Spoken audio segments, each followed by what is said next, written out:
Friends, நல்லா இருக்கீங்களா? Welcome back to my channel. நாம் இன்றைக்கி பெப்பர் எக் வறுவல் தான் பண்ண போகிறோம். அதுவே கொஞ்சம் டிஃப்ரெண்ட்டாக முட்டையை உடச்சி ஊற்றி நம்ம பண்ண போகிறோம். இது ரச சாப்பாடுக்கு பர்ஃபெக்டாக இருக்கும். அது இல்லாமல் நம்ம பூரி, சப்பாத்தி, தோசை, இட்லி உடையெல்லாம் சைட் டிஷ்ஷாக வச்சு சாப்பிட்றதுக்கு ரொம்பவே சூப்பராக இருக்கும். நம்ம இது ஒரு 15 நிமிஷத்தை நம்ம செஞ்சு எடுத்துகிட்டு வந்துடலாம். எப்படி செய்யறதுன்னு நம்ம பார்த்துக்கலாம். அதுக்கு முன்னாடி என்னோடய சேனல் நீங்கள் ஃபஸ்ட் டைம் பார்க்குறீங்கன்னா மறக்காமல் லைக் பண்ணி, ஷேர் பண்ணி, சப்ஸ்கிரைப் பண்ணுங்கள். சப்ஸ்கிரைப் பண்ணும்போது ஆளுங்கிற ஆப்ஷன் எனேபிள் பண்ணி விட்டுருங்க. அப்போ தான் நான் போடுற நோட்டிஃபிகேஷன் எல்லாம் உங்களுக்கு வந்து சேரும். வாங்க செய்யறது எப்படின்னு பார்த்துக்கலாம். அடுப்பு பற்ற வச்சு ஒரு கடாயை வச்சுக்கோங்க. ஒரு 3 டேபிள் ஸ்பூன் ஆயில் ஊற்றி அதில் ഞാനൊരു 3 மீடியம் சைஸுக்கு பெரிய வெங்காயத்தை எடுத்திருக்கேன். அதையும் போட்டு ஒரு 1/4 ஸ்பூன் சால்ட்டு போட்டு நம்ம வணக்கி விட்டுடலாம். அது வணங்குறதுக்கு வேண்டி ஃபஸ்ட்டு நம்ம சால்ட்டு போட்டுருக்கோம். அது கொஞ்சம் கலரெல்லாம் சேஞ்ச் ஆகி அது ஒரு கண்ணாடி மாதிரி வரணும் அந்த வெங்காயம். அதுக்கப்புறம் பார்த்திங்கன்னா ஒரு டேபிள் ஸ்பூன் இஞ்சி பூண்டு விழுது போட்டுட்டு அதையும் அந்த பச்சை வாசனை மாறுற வரைக்கும் ஒரு நிமிஷத்துக்கு நம்ம வணக்கி விட்டுருங்க.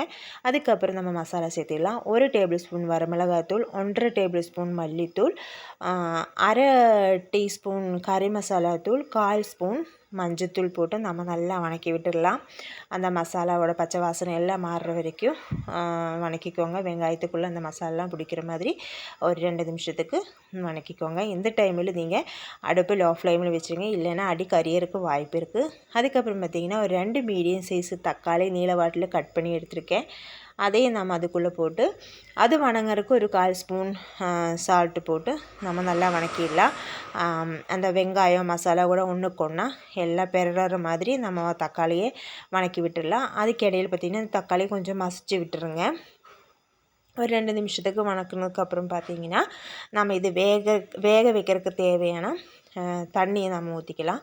ஒரு டம்ளர் தண்ணினா அந்த காய், வெங்காயம், தக்காளி எல்லாம் கொஞ்சம் முழுகிற அப்படி தண்ணி ஊற்றிருக்கேன். அதெல்லாம் தண்ணி ஊற்றி நாம் ஒரு 2 நிமிஷத்துக்கு நம்ம வேக வச்சு எடுத்துடலாம். இது வெங்காயம் தக்காளி எல்லாம் சீக்கிரமாக வெந்துடும்.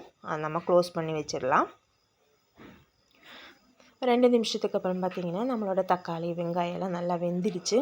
இந்த டைமில் நம்ம பெப்பர் எக் வறுவல் தானே பண்ண போகிறோம். அப்போ அதனால் இருக்கிற மசாலாவை விட கொஞ்சம் தூக்கலாக நமக்கு பெப்பர் போடணும். அதனால் ஃபைனலாக 1 டேபிள் ஸ்பூன் பெப்பர் போட்டிருக்கேன். போட்டு அதையும் போட்டு நல்லா மிக்ஸ் பண்ணிக்கலாம். லாஸ்ட்டு பெப்பர் எதுக்கு போடுறோன்னா நம்ம ஃபஸ்ட்டு அந்த வணக்கும் போதெல்லாம் அது கொஞ்சம் கருகிறதுக்கு வாய்ப்பு இருக்குது. அதுக்கு தான் லாஸ்ட்டு நம்ம பெப்பர் போடுறது. அதுக்கப்புறம் எக்கு நான் எடுத்திருக்கேன். அது டைரெக்டாக நம்ம முட்டையை உடச்சி ஊற்றினா கொஞ்சம் ஸ்ப்ரெட் ஆகிடும் சொல்லி வேறொரு பவுலுக்கு மாற்றி நான் போட்டிருக்கேன். நான் இன்றைக்கி ஒரு 3 முட்டை தான் எடுத்திருக்கேன். இப்படி உடையாமல் கொஞ்சம் பாங்காக நீங்கள் போட்டுருங்க.